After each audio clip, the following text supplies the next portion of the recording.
Good evening. Thank you, all of you, for coming and being a part of our Bible study tonight, this Wednesday evening. I want to thank the folks that are here with me tonight, always a good group with me. And I want to thank all of you who are joining us live, or maybe you're joining us on a rebroadcast. It doesn't matter, just thankful you're here with us. And I invite you now, let's go to the book of Judges, chapter 13, as we pick up with the story of the judge Samson. So go to chapter 13 of the book of Judges, and as you're opening up your Bible, let's open up with the word of prayer. Gracious, loving Heavenly Father, we just come into your presence now to once again just thank you for being our God, to thank you for the gift of this day, but most importantly, thank you for the gift of this time that you have brought us together to be one with each other with you. It doesn't matter if we're in the same building or we're in different places. Through the power of your Spirit, we are still one with each other with you. And it's also through the power of your Spirit that we're able to come now and to just study your word. Open up your word to us. Open up this chapter now to us tonight as we begin this next journey of the next judge that you have placed before us. Lead us now. Guide us and direct us, and as in all things, make this about you and only you. And as always, we ask this in your holy, your mighty, and your very precious name, Father. Amen. All right. Now, last week we made it all the way through chapter 12, looking at the very last part of the judge Jephthah's story. Remember, we talked about this being the beginning of the spiritual, social, the faithless decline of the Jewish people. Now, we also talked about how that's basically a civil war breaks out between Jephthah, the people of Gilead, and that tribe of Ephraim. Ephraim became angry that Jephthah didn't call upon them to help them defeat the Ammonites. Maybe we talked about it could have been just a case of wounded honor, or since they were the largest, most powerful tribe, maybe their pride was hurt, or just plain old jealousy. Don't know what it is, but they get angry.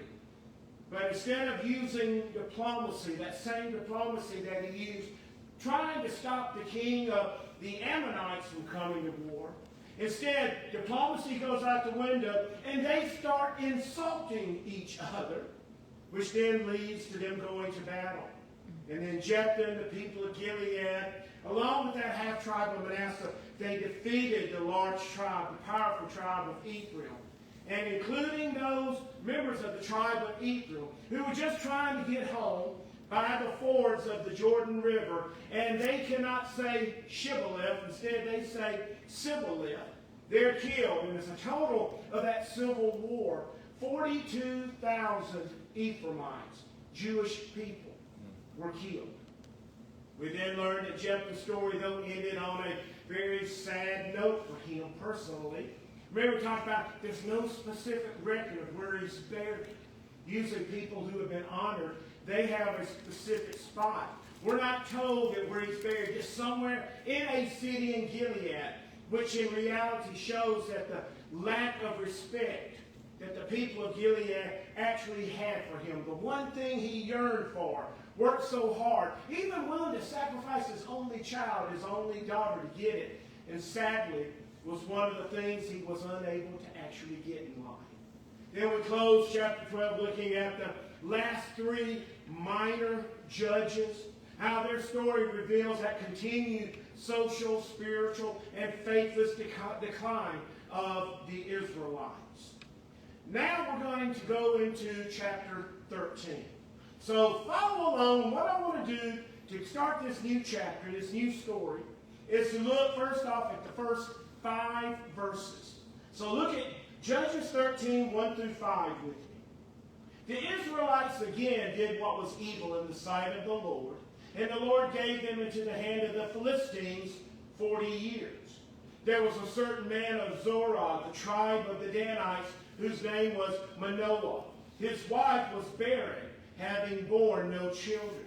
And the angel of the Lord appeared to the woman and said to her, although you are barren, having borne no children, you shall conceive and bear a son. Now be careful not to drink wine or strong drink, or to eat anything unclean, for you shall conceive and bear a son.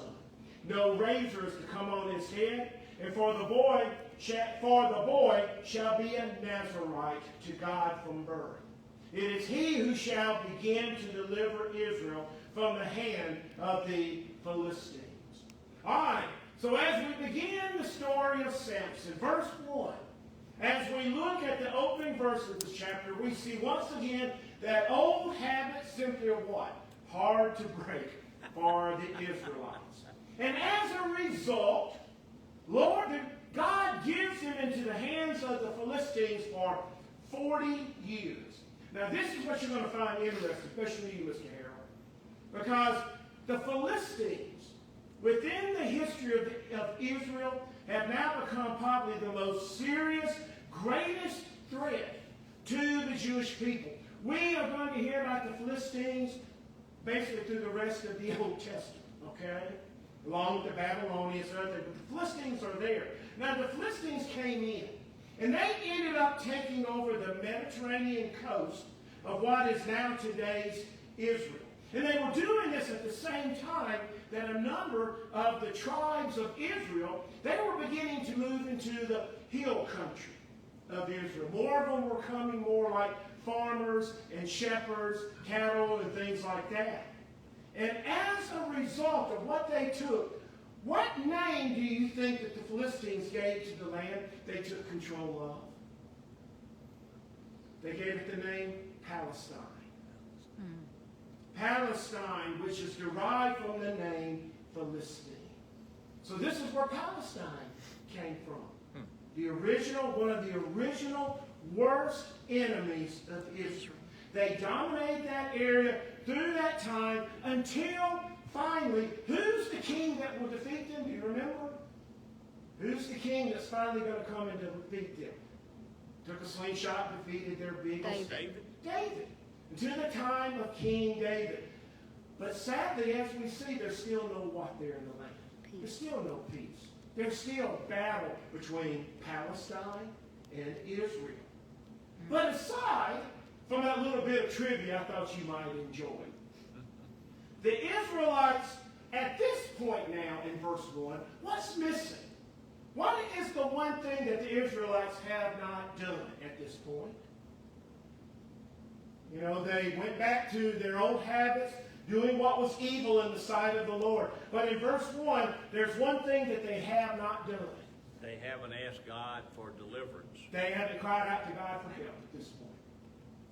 So far, every time they've asked God, we messed up. You know, they haven't confessed their sins, but they messed up. They're not at this point asking God for help.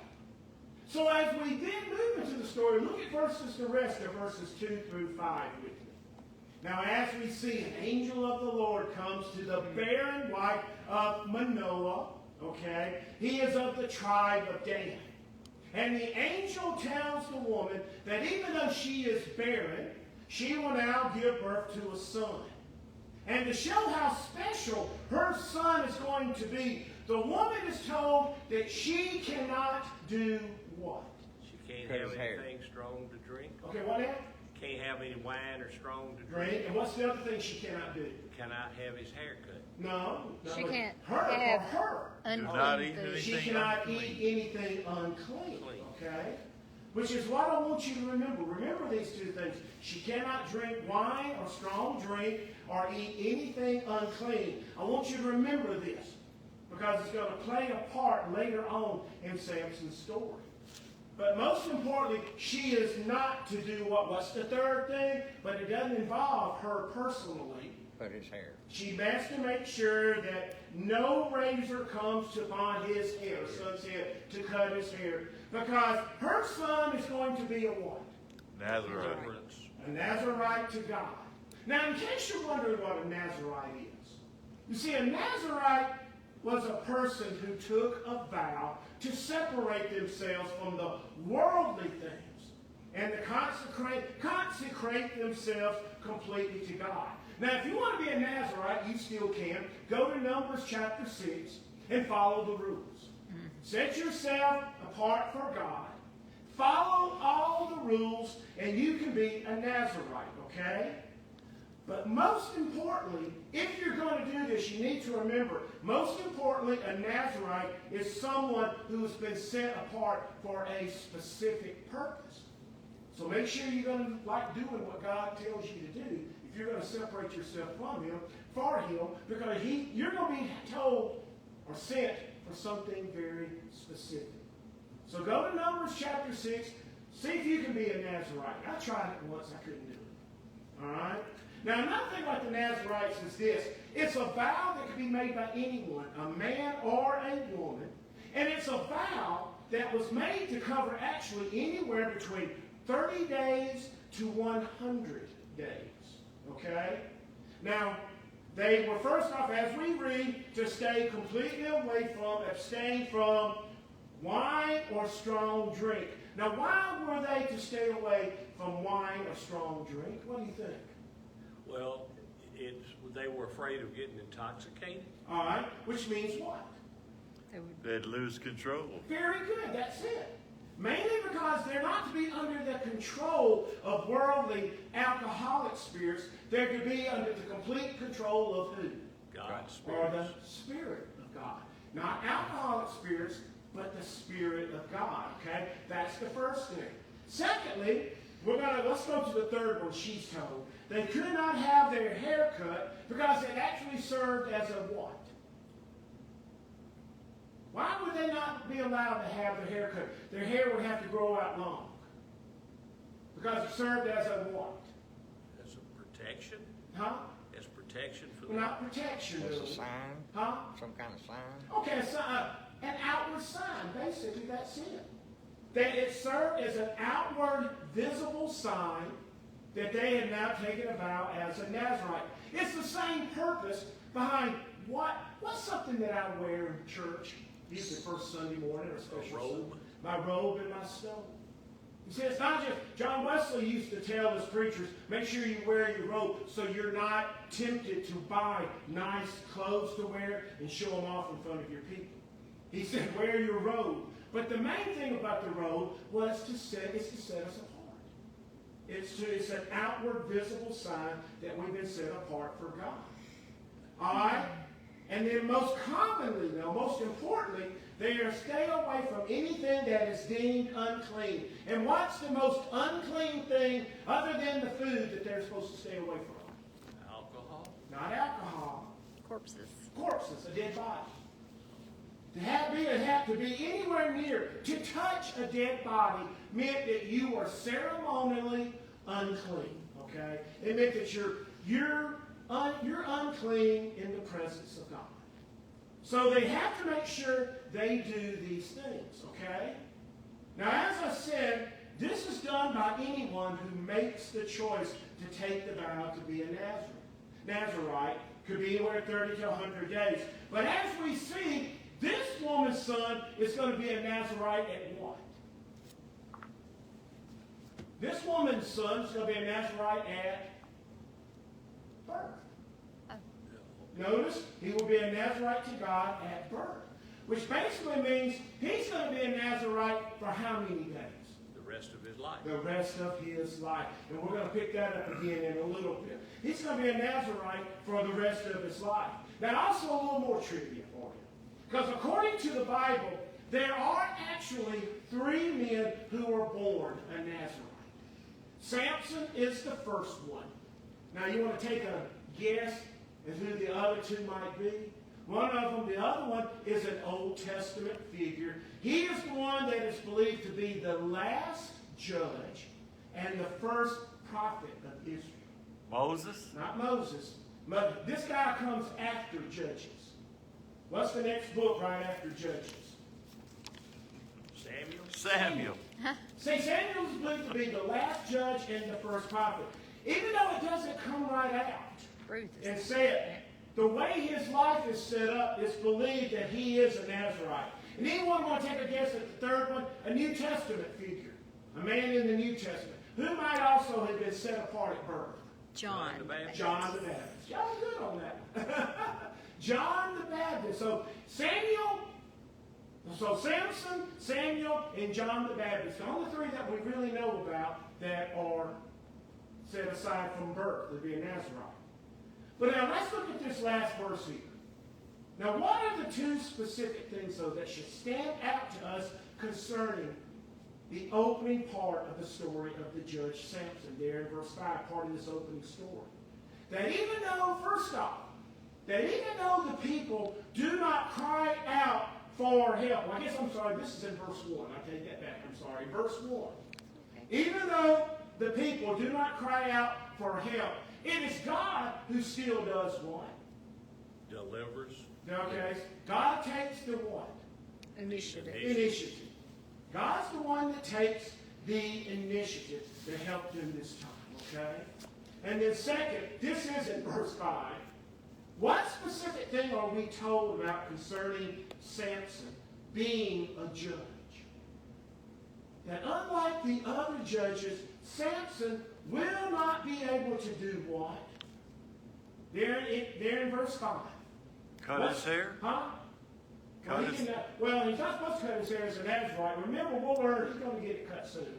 But the bottom line is, according to verse 5, unlike the other judges, Samson will not be able to do what?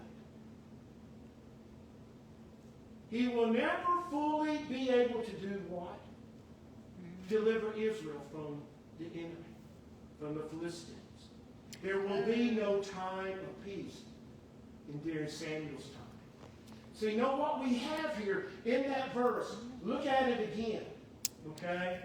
Where it says, it is he who shall begin to deliver Israel from the hand of the Philistines. What we have here is actually a word of prophecy in which we are told that freedom from the Philistines and peace in the land is not going to be given to Israel, not during the time of Samson. But whose time, once again, will it come in?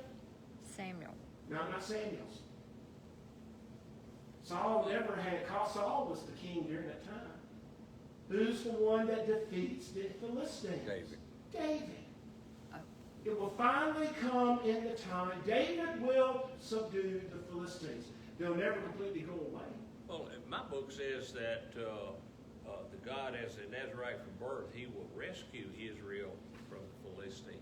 But there in verse 5, now he's going to rescue them, but he's never going to fully deliver them. You're right. It does say he will rescue them, but he's never going to fully, completely deliver them. Yeah. Okay?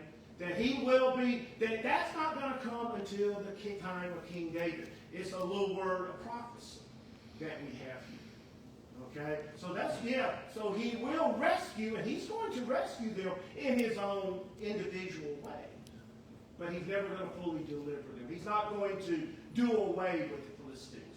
Remember how, Jephthah did completely away with the Ammonites. Gideon did away with the Midianites. Samson will not do that. So now pick up with me at verse 6. Now let's look at verses 6 through 14. Then the woman came and told her husband, a man of God came to me, and his appearance was like that of an angel of God, most awe-inspiring. I did not ask him where he came from, and he did not tell me his name. But he said to me, you shall conceive and bear a son.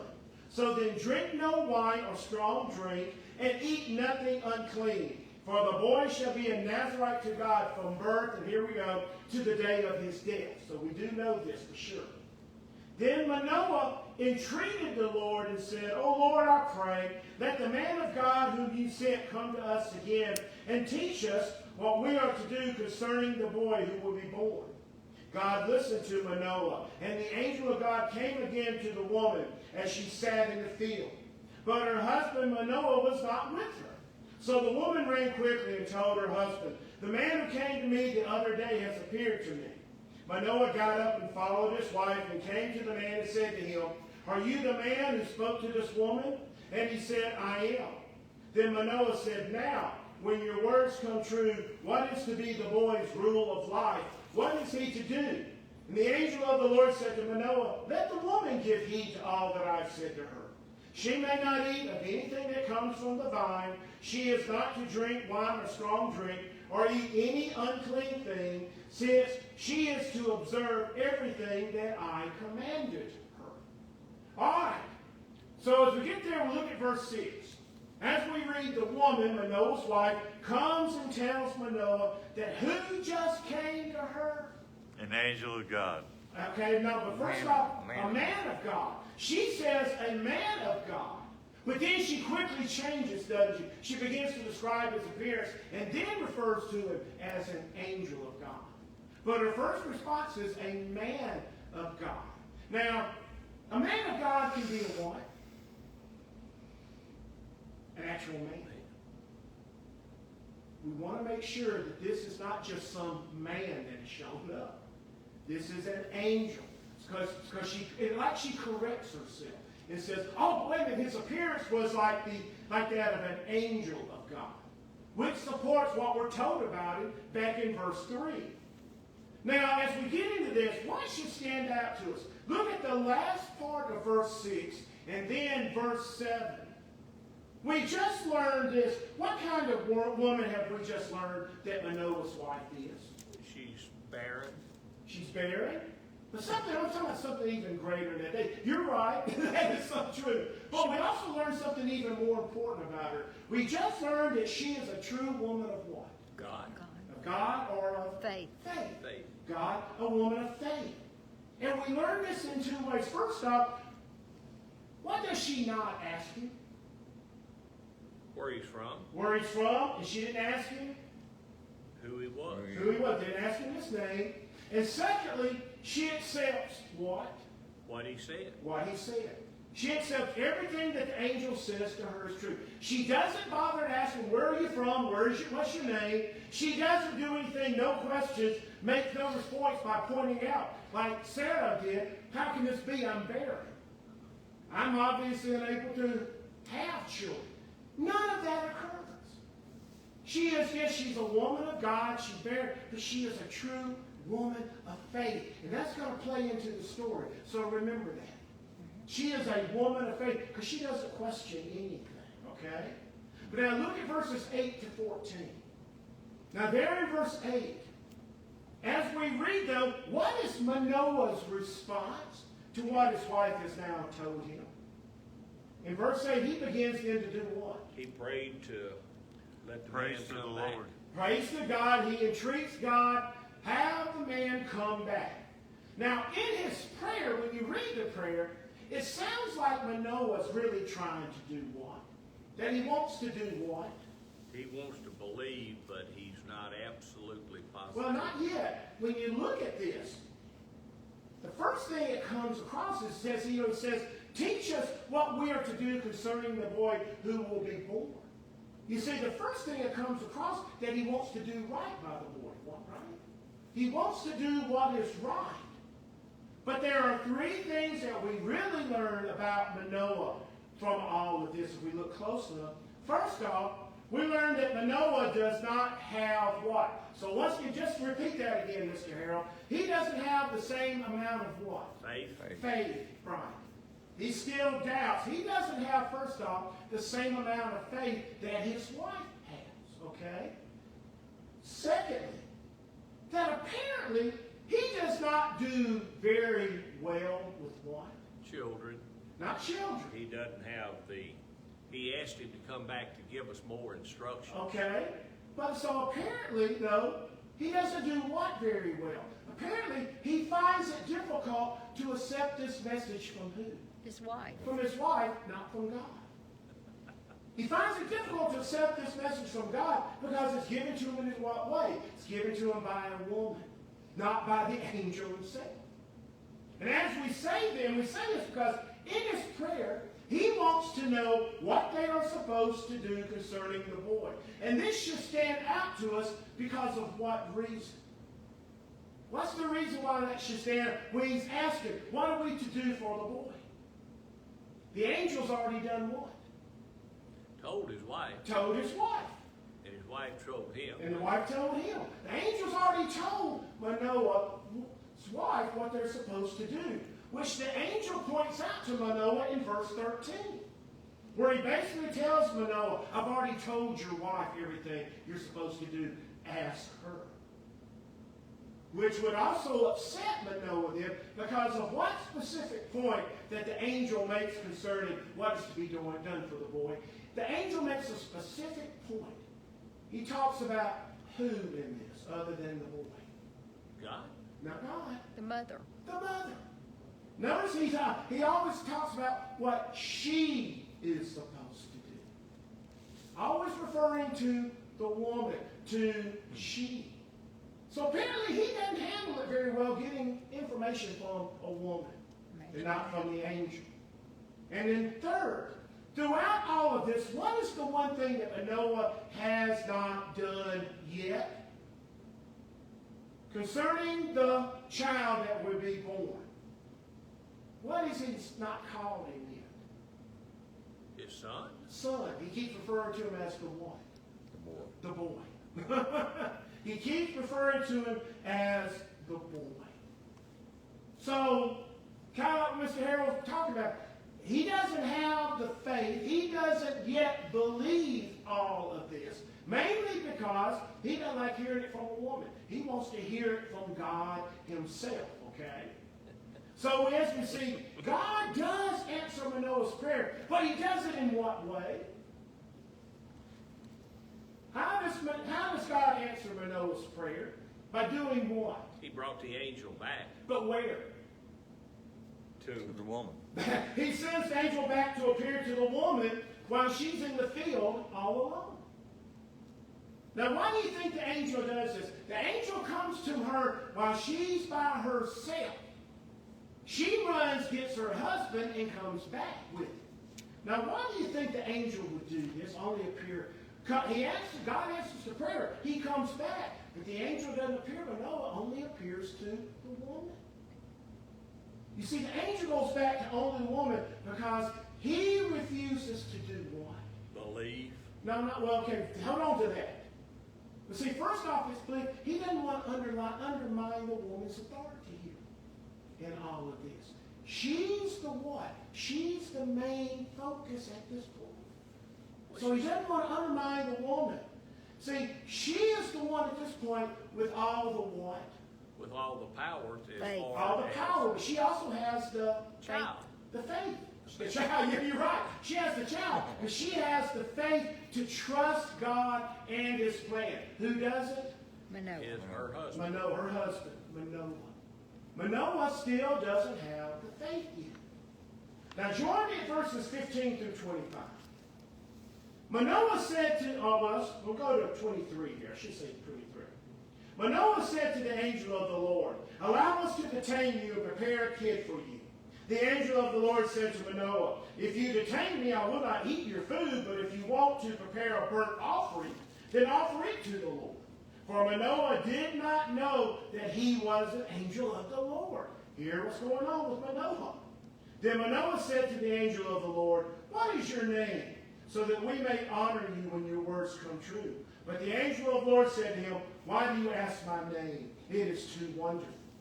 So Manoah took the kid with the grain offering and offered it to the rock, on the rock to the Lord, to him who works wonders. When the flame went up toward heaven from the altar, the angel of the Lord ascended in the flame of the altar, while Manoah and his wife looked on, and they fell on their faces to the ground.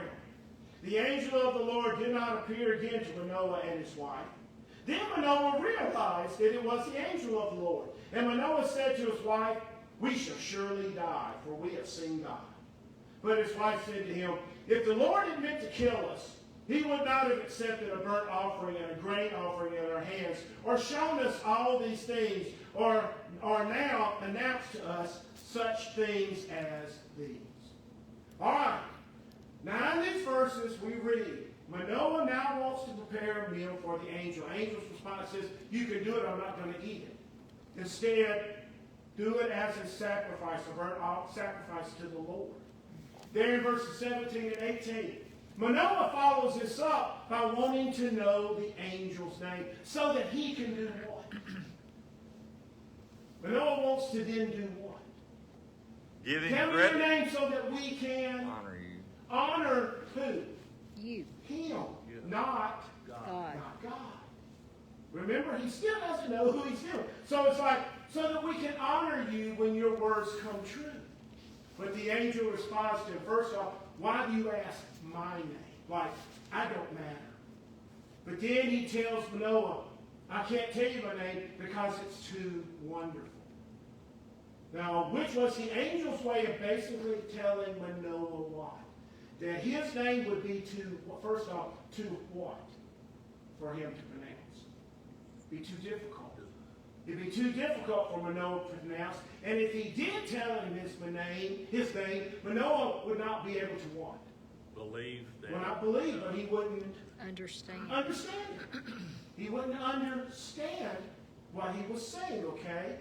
Which leads us back again. Why would he not be able to pronounce it? Why would he not understand it? Because still of his lack of what, Mr. Harold?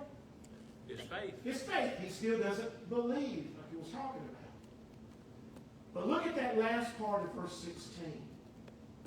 You see, Manoah still doesn't know that this is an angel of the Lord who has come to them. In spite of the fact, what did he do back in verse 8? Came He to the prayed. wife. Well, look at verse 8. He prayed. What's the first thing he does when he hears the news in verse 8? He prayed Pray to the Lord. He prays to God, asking God to send him somebody, and he still doesn't know. He still doesn't believe that this is from God. His lack of faith. And, so he still doesn't even have that faith. And the thing is this, and this is what Mr. Harold was talking about. If Manoah doesn't have enough faith to know by now that this is an angel of the Lord, then he doesn't have enough faith to do what concerning the angel's name?